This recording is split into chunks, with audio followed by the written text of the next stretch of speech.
निजामुद्दीन औलिया, एक ऐसी जगह जहाँ लोग हजारों की तादाद में रोज लोग आते हैं। लेकिन क्या आप जानते हैं यहाँ मुगल प्रिंसेस जहारा बेगम की कब्र भी मौजूद है? जी हाँ, शाहजहां की सबसे चहेती बेटी, जिनकी जिंदगी की कहानी भी बहुत गहरी है, जिन्हें पातशाह बेगम भी कहा जाता था। और आज धरोहर के इस एपिसोड में हमें बताएंगी ड्यूक एसोसिएट प्रोफेसर और हिस्टोरियन सैयद मुबीन जहरा कहानी जहारा बेगम। तो चलिए लेकर चलते हैं आपको धरोहर के इस एपिसोड में।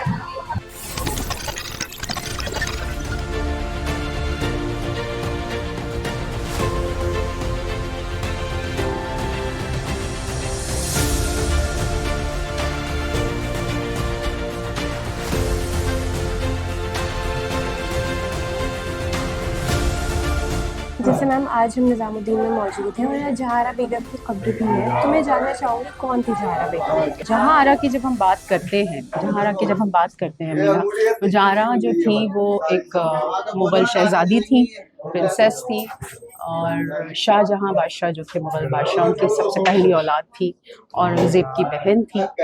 और इनकी पैदाइश 1614 में हुई और इनकी जो वफ़ात की तारीख है वो 1681 है। और वो यहाँ, जैसा कि आपने बताया, हम लोग निज़ामुद्दीन दरगाह के सराउंडिंग में है, इस जगह है, और वो यहीं दफन है। उनकी जो कब्र है जहारा की, उनकी कब्र निज़ामुद्दीन औलिया रहमतुल्लाह अलैह की जो दरगाह है उसी के विसिनिटी में है। अमीर खुसरो की जो कब्र है उसके पीछे है। और ये अमीना, उन्होंने अपनी ज़िंदगी में ही ये जो जगह है चुन ली थी कि मेरे मरने के बाद मुझे यहाँ दफनाया जाए। और बहुत ही, अगर आप हमारे देखने वालों को बताएंगे तो उनकी जो कब्र है वो बहुत ही मॉडस्ट तरीके की बनी हुई है। आपको कहीं से भी ये नहीं लगेगा कि ये किसी शहजादी की कब्र है। और उन्होंने अपनी ज़िंदगी में कहा था कि मेरी जो कब्र है वो बिल्कुल सादी होनी चाहिए और उसके ऊपर कोई मार्बल या कोई डेकोरेटिव एलिमेंट नहीं होना चाहिए, उस पर सिर्फ घास होनी चाहिए।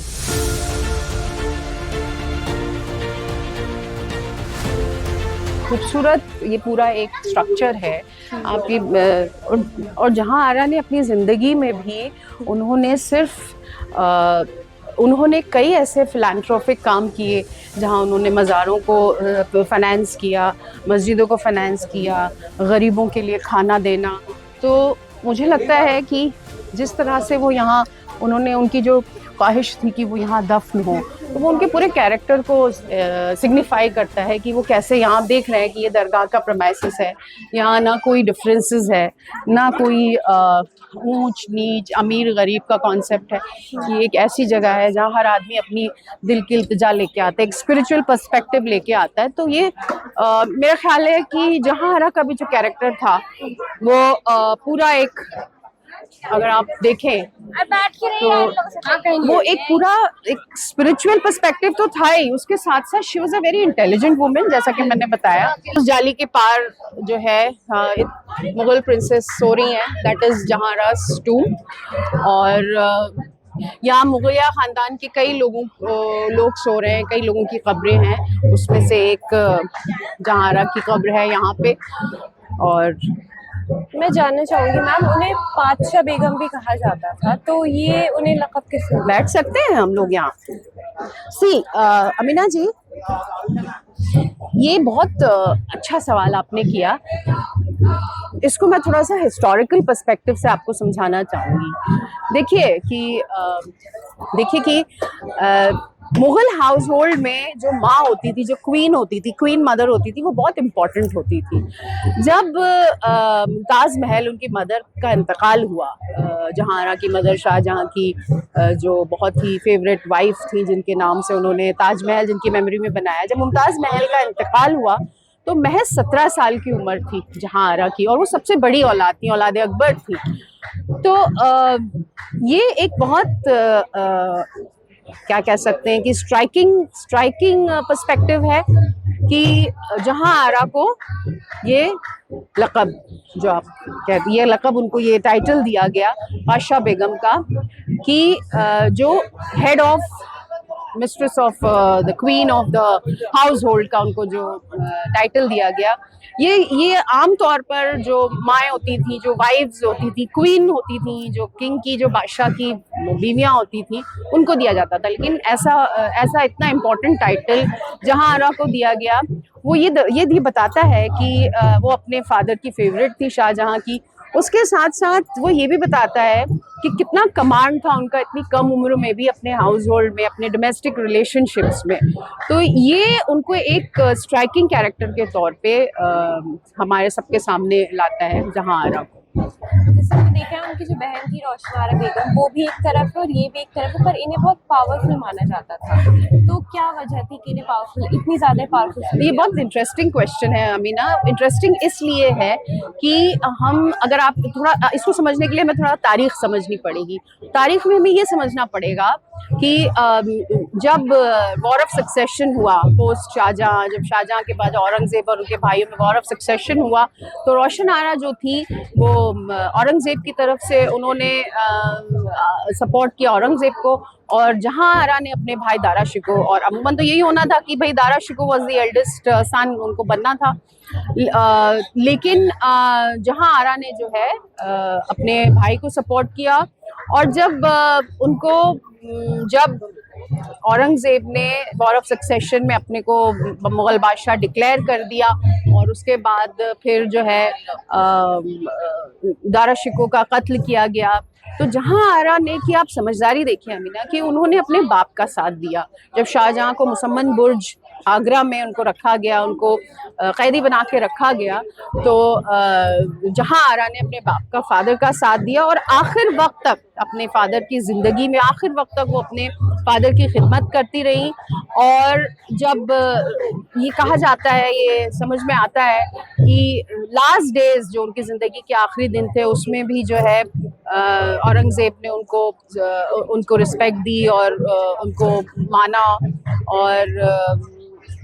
और मैं एक बात बताना चाहूँगी अमीना यहाँ, कि जहाँ आरा जब मुमताज़ महल का इंतकाल हुआ, तो जहाँ आरा जो थी, उनके मरने के बाद कुछ चीज़ें, जो प्रेशियस ज्वेलरी या प्रेशियस चीज़ें जो थी, वो जब बांटी शाहजहां ने, तो सबसे ज़्यादा हिस्सा उन्होंने अपनी बेटी को दिया। अमूमन ये होता है कि बेटे को ज़्यादा मिलता है, लेकिन शाहजहां की वो इतनी फेवरेट थी कि ज़्यादा से ज़्यादा जो उनकी मदर की जो प्रेशियस गिफ्ट्स थे, वो जहां आरा के हिस्से में आए। और एक और बात यह है कि जहां आरा ने बहुत सारे फिलैंथ्रोफी काम किए, बहुत सारी चैरिटी की, और उसके साथ साथ उन्होंने बिजनेस भी किया। मुझे हमेशा ये शिकायत होती है, और मुझे अभी भी ये शिकायत है कि उन्होंने इतने काम किए लेकिन उनको एम्प्रेस नहीं बनाया गया। जैसा कि हमने पिछले अपने उसमें एपिसोड में ये डिस्कस किया था कि प्रिंसेसेस जो थी वो प्रिंसेस बन के रह गई, अपने स्पेस में रही, काम किया, लेकिन उनको गद्दी नहीं दी गई या उनको पावर नहीं दिया गया। लेकिन जहां आरा ने अपने खुद के दायरे में उन्होंने जो है अपना एक पावर एग्जॉल्ट किया, एक पावर रखा। वो पावर कैसे रखा? सूरत की जो पोर्ट थी, वहाँ के काफ़ी चीज़ें उनके अंडर में थी। उन्होंने ट्रेड भी किया, एक्सपोर्ट इम्पोर्ट ट्रेड किया। उन्होंने इतनी चैरिटी की, चैरिटी सिर्फ मुगलिया सल्तनत में नहीं, उनकी चैरिटी मक्के मदीने तक उन्होंने चैरिटी के काम किए।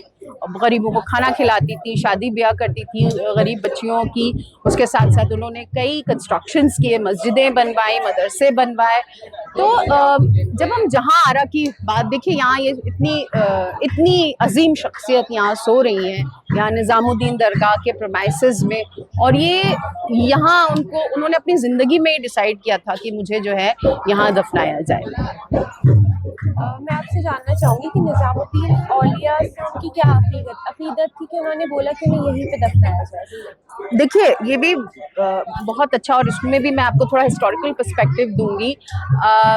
जहां आरा खुद ये बात कहती हैं, ये बात कहती हैं और लिखती हैं कि मुगलिया तैमूर ख़ानदान में अगर कोई सूफ़ी हुए हैं तो वो सिर्फ मैं और मेरा भाई दारा शिको हुए हैं। उनका जो झुकाव था वो सूफिज्म की तरफ शुरू से था। लेकिन मुझे जहां आरा का सूफिज्म पर्सपेक्टिव डिफरेंट इसलिए लगता है कि वो सिर्फ एक डिसाइपल की तरह नहीं, बल्कि वो एक इंटेलेक्चुअल डिसाइपल की तरह उन्होंने सूफिज्म को अपनाया, और उन्होंने सूफिज्म को सिर्फ एक डिप्लोमेसी और एक पॉलिटिकल पर्सपेक्टिव से नहीं, उन्होंने उसको एक अपनी जिंदगी के रोजमर्रा में अपनाया। मुल्ला शाह बदख्शां कादरिया सिलसिले के जो सूफी थे वो तो ये कहते हैं कि अगर रूल्स मुझे अलाउ करते तो मैं इनको अपने बहुत बड़ा टाइटल देता। उन्होंने मुनिसल अरवा किताब जो लिखी है उसमें उन्होंने शेख जो अजमेर जब वो गई तो उनकी पूरी उन्होंने बायोग्राफी लिखी है। उसके साथ ही उन्होंने रिसाला साहिबिया लिखा है जिसमें उन्होंने मुल्ला शाह बदख्शां के बारे में लिखा है। और वो कहती है, जहां आरा कहती है कि जब मैं जाती हूँ दरगाह, जब मैं अपने आका अपने जो पीर हैं उनके ओबेंस में जब जाती हूँ मैं, तो मैं एक फ़कीरा की तरह जाती हूँ, मैं एक फ़कीर की तरह जाती हूँ। आप सोचिए कि एक इतनी बड़ी शहजादी, मुगलिया सल्तनत की इतनी बड़ी शहजादी जब ये कहती है तो वो ये पूरा उसका कैरेक्टर डिपिक्ट करता है कि वो कितना स्पिरिचुअल पर्सपेक्टिव रखती है और स्पिरिचुअल एटीट्यूड के साथ उसने अपनी पूरी ज़िंदगी जी। और आपने बिल्कुल सही कहा अमीना कि उन्होंने ये जगह चुनी अपने आखिरी ज़िंदगी के बाद, जो आखिरी मकाम है, उन्होंने कहा मुझे यहाँ दफनाया जाए, और ज़िंदगी में उन्होंने ये मकाम चुन लिया। वो भी ये बताता है कि उनका सूफिज्म को लेकर, उनका अच्छाइयों को लेकर, उनका एक मिली जुली जो हमारी एक सभ्यता है या एक जो law irrespective of agency and connection with God जो था उनका, उनकी पूरी जो स्ट्रॉन्ग जिंदगी थी वो उसको डिपिक्ट करता है। जैसे आपने अभी ये तो बताया कि दारा शिकोह से उनका कैसा ताल्लुक था, मैं जानना चाहूँगी औरंगजेब से उनका क्या रिश्ता था, क्योंकि ताल्लुक कैसा था, रिश्ता कैसा था, और उन्होंने उन्हें टाइटल भी दिया था कुछ औरंगजेब ने, तो मैं उसके बारे में जानना चाहूँगी। बिल्कुल बिल्कुल।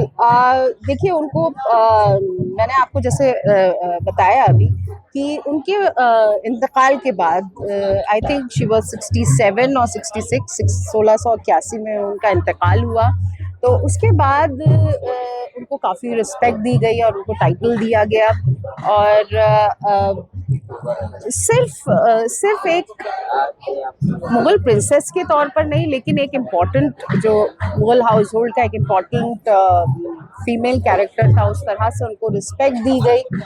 और औरंगज़ेब से देखिए, अगर आप पॉलिटिकली अगर आप जानना चाहें तो उनके रिश्ते अच्छे नहीं थे, क्योंकि उनका, मैंने जैसा कि आपको बताया, वॉर ऑफ सक्सेशन में उन दोनों का एक ऑपोजिट ग्रुप था। इन्होंने शाहजहां और दारा शिकोह की तरफ अपना जो है झुकाव दिखाया, और रोशन आरा का जो था औरंगज़ेब की तरफ था। तो ज़िंदगी में तो काफ़ी अच्छे रिलेशनशिप्स नहीं थे, लेकिन जो एक मुगलिया एक जो कैरेक्टर था, एक ट्रेडिशन था कि बहन को इज़्ज़त दी जाए, इस कैरेक्टर को उनके जाने के बाद तो वो सारी इज़्ज़त उनको दी गई।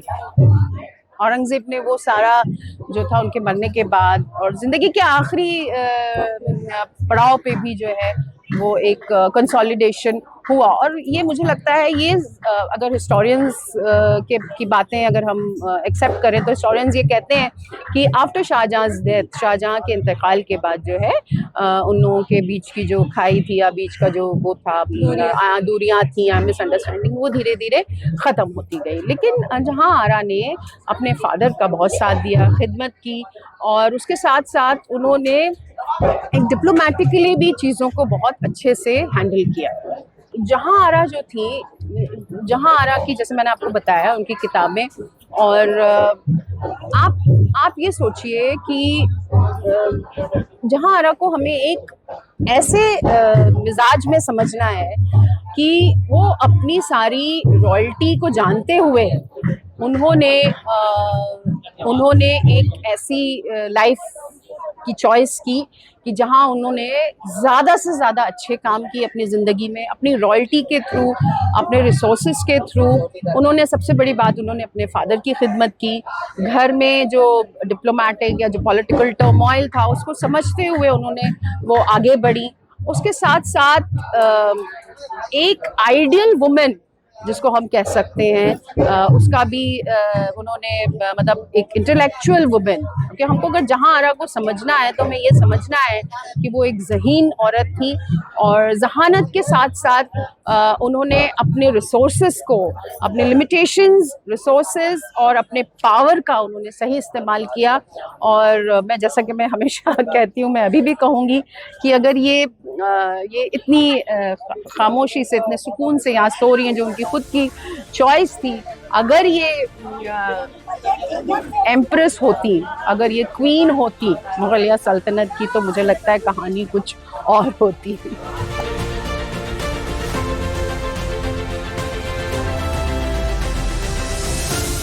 धरोहर के इस एपिसोड में हम आपको लेके आए थे निजामुद्दीन, जहां मुगल प्रिंसेस जहारा बेगम की कब्र मौजूद है। ऐसी और भी इतिहास से जुड़ी कहानियों के लिए आप देखते रहिए हर संडे धरोहर। कैमरामैन साजिद के साथ अमीना माचा।